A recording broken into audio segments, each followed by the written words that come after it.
Assalamualaikum warahmatullahi wabarakatuh. Salam sejahtera untuk kita semua. Bagaimana kabarnya? Saya harap kita semua dalam keadaan sehat.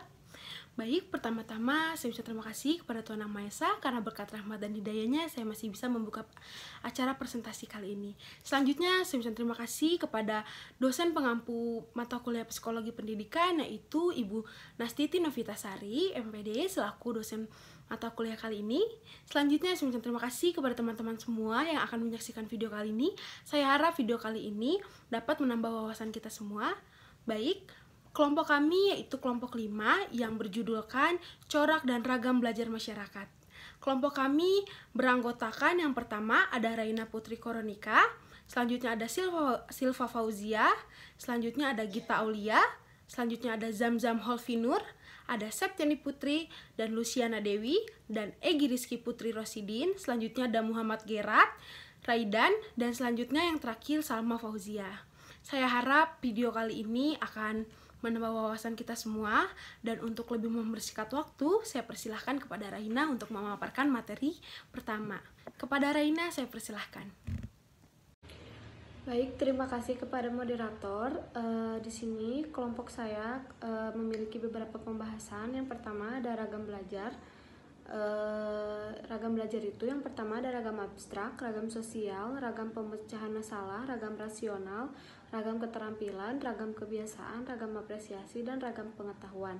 Kemudian yang kedua ada metode atau gaya belajar. Metode atau gaya belajar itu ada 3. Yang pertama ada visual, yang kedua ada auditorial, yang ketiga ada kinestetik. Kemudian yang pertama ada corak ragam belajar. Dalam proses belajar dikenal adanya bermacam-macam kegiatan yang memiliki corak yang berbeda antara satu dan lainnya, baik dalam aspek materi dan metodenya, maupun dalam aspek tujuan dan tingkah laku yang diharapkan. Terima kasih. Terima kasih kepada Raina yang telah memaparkan materinya. Materi selanjutnya akan dipresentasikan oleh Silva Fauzia. Kepada Silva, saya persilahkan. Baik, yang selanjutnya 1. Ragam abstrak. Belajar abstrak adalah belajar yang menggunakan cara berpikir abstrak. Tujuannya adalah untuk memperoleh dan memecahkan masalah-masalah yang tidak nyata. Dalam mempelajari hal-hal yang abstrak, diperlukan peranan akal yang kuat. Di samping penguasaan atas prinsip, konsep, dan generalisasi. Termasuk dalam jenis ini, misalnya belajar matematika, kimia, kosmografi, astronomi, dan juga sebagian materi bidang studi agama seperti tauhid. Yang kedua, ragam sosial.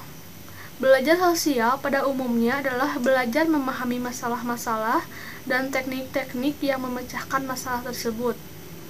Tujuannya adalah untuk menguasai pemahaman dan kecakapan dalam memecahkan masalah-masalah sosial seperti masalah keluarga, persahabatan, kelompok, dan masalah lainnya yang bersifat kemasyarakatan. Selain itu, belajar sosial juga bertujuan untuk mengatur dorongan nafsu pribadi demi kepentingan bersama dan memberi peluang kepada orang lain untuk memenuhi kebutuhannya secara berimbang dan proporsional. Terima kasih. Terima kasih kepada Silva Fauzia yang telah memaparkan materinya. Materi selanjutnya akan dipaparkan dan dipresentasikan oleh Gita Aulia. Kepada Gita Aulia, saya persilahkan. Yang ketiga, ragam pemecahan masalah. Belajar pemecahan masalah yaitu belajar dengan menggunakan metode-metode ilmiah atau berpikir secara sistematis, logis, teratur, dan teliti. Tujuannya adalah untuk memperoleh kemampuan dan kecakapan kognitif untuk memecahkan masalah secara rasional, lugas, dan tuntas. Yang keempat, belajar rasional. Belajar rasional adalah belajar dengan menggunakan kemampuan berpikir secara logis dan rasional. Tujuannya adalah untuk memperoleh aneka ragam kecakapan menggunakan prinsip-prinsip dan konsep-konsep. Jenis belajar ini erat kaitannya dengan belajar pemecahan masalah. Terima kasih kepada Gita Aulia yang telah memaparkan materinya. Materi selanjutnya akan dipresentasikan oleh Zamzam. Kepada Zamzam, saya persilahkan. Assalamualaikum warahmatullahi wabarakatuh. Perkenalkan, nama saya Zamzam Holvinur dari kelas C. Terima kasih sebelumnya kepada moderator yang telah memberi kesempatan saya untuk menjelaskan pada slide 7. Di sini saya akan menjelaskan tentang ragam keterampilan. Belajar keterampilan adalah belajar dengan menggunakan gerakan-gerakan motorik, yakni berhubungan dengan urat-urat syaraf dan otot atau neuromuskular. Jadi di ragam keterampilan sendiri ini belajarnya menggunakan gerakan-gerakan motorik yang berhubungan dengan urat-urat syaraf yang bertujuan memperoleh atau menguasai keterampilan jasmaniah tertentu. Dalam belajar ini, latihan-latihan insentif dan teratur amat diperlukan. Termasuk belajar jenis ini misalnya belajar olahraga, musik, menari, melukis, atau memperbaiki benda-benda elektronik, dan juga sebagian materi pelajaran agama, yaitu seperti sholat sendiri. Jadi dalam ragam keterampilan ini lebih mengasah atau belajar keterampilan untuk skill kita sendiri, untuk meningkatkan skill. Untuk selanjutnya ada ragam kebiasaan. Belajar kebiasaan adalah proses pembentukan kebiasaan baru atau perbaikan kebiasaan yang telah ada. Belajar kebiasaan selain menggunakan perintah suri tauladan dan pengalaman khusus juga menggunakan hukuman dan ganjaran. Tujuannya agar memperoleh sikap-sikap dan kebiasaan-kebiasaan baru yang lebih tepat dan positif dalam arti selaras dengan kebutuhan ruang dan waktu atau kontekstual. Selain itu, arti tepat dan positif di atas ialah selaras dengan norma dan tata nilai moral yang berlaku, baik yang bersifat religius maupun tradisional dan kultural. Dari belajar ragam kebiasaan ini adalah mungkin bisa ditarik kesimpulan, yaitu pembentukan kebiasaan baru atau perbaikan kebiasaan-kebiasaan yang telah ada. Jadi intinya membentuk kebiasaan-kebiasaan baru dari kebiasaan-kebiasaan yang telah ada. Misalkan dari kebiasaan-kebiasaan yang telah ada kurang baik, itu mungkin cenderung ke arah negatif, bisa diarah untuk ke arah positif gitu.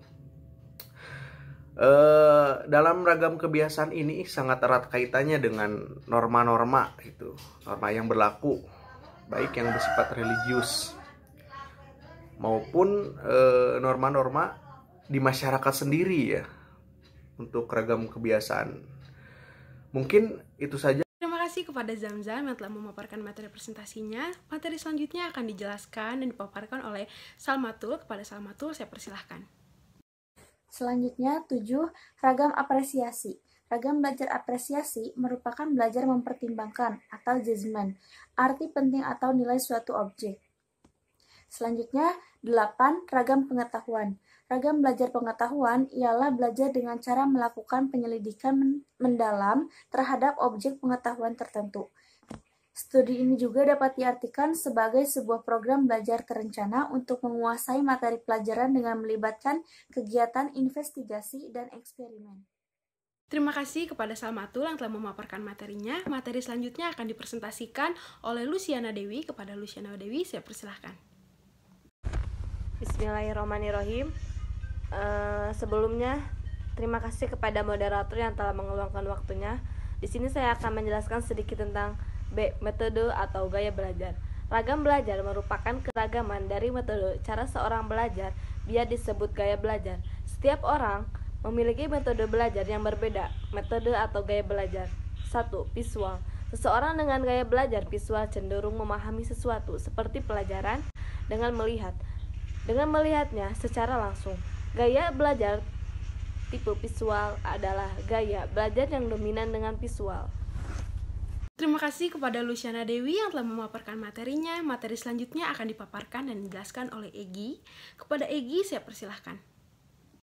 Baik, selanjutnya ada metode atau gaya belajar yang kedua, yaitu auditorial. Seseorang tersebut lebih mudah untuk memahami sesuatu dengan mendengarnya. Gaya belajar auditorial adalah gaya belajar yang dominan dengan auditorial atau pendengaran. Belajar tipe auditorial memiliki ciri-ciri sebagai berikut.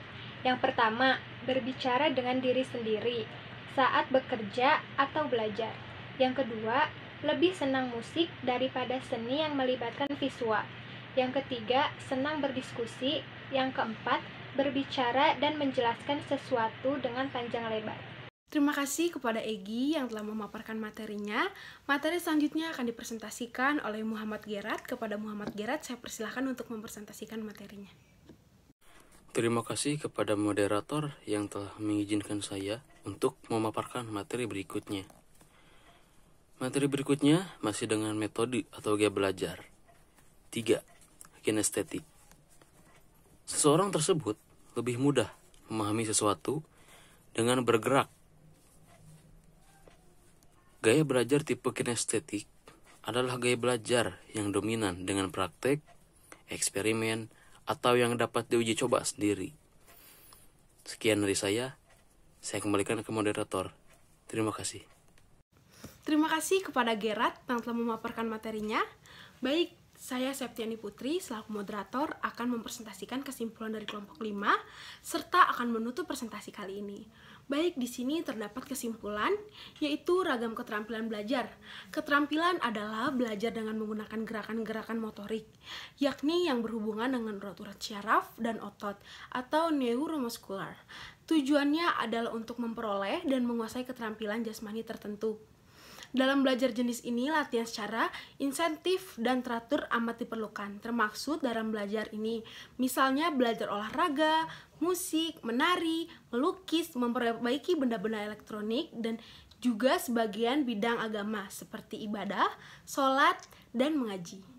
Baik, terima kasih untuk teman-teman semua, dan terima kasih kepada Ibu Nastiti Novitasari selaku dosen pengampu mata kuliah Psikologi Pendidikan. Terima kasih untuk yang telah menyaksikan video ini sampai akhir. Saya harap video ini dapat menambah wawasan kita semua dan menambah pengetahuan kita semua dan tentunya berguna untuk kita semua. Saya Septiani Putri undur diri. Terima kasih atas perhatiannya. Akhir kata, wassalamualaikum warahmatullahi wabarakatuh.